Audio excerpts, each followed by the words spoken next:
భగవంతుడు కూడా ఎక్కడ భజన ఉంటే ఎవరు పాడుతుంటే ఆ పక్కనే ఉంటాడు, ఎక్కడో ఉండడు.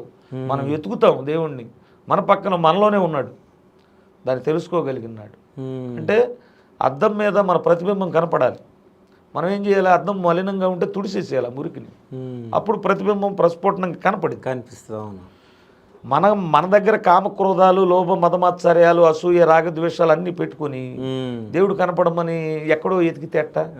ఇప్పుడు చేదు దోసకాయ ఎన్ని పుణ్యక్షేత్రాలు తిరిగినా దాని గుణం మారదు.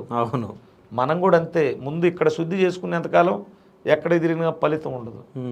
మన ఏవ మనుష్యానం కారణం బంధమోక్షయో అంటారు. నువ్వు ఉన్నత శిఖరాల్లోకి వెళ్ళాలన్నా, అధపాతాళానికి వెళ్ళాలన్నా నీ మనసే కారణం. దాన్ని నియంత్రించుకోగలిగితే ఉన్నత స్థితిలోకి వెళ్తావు.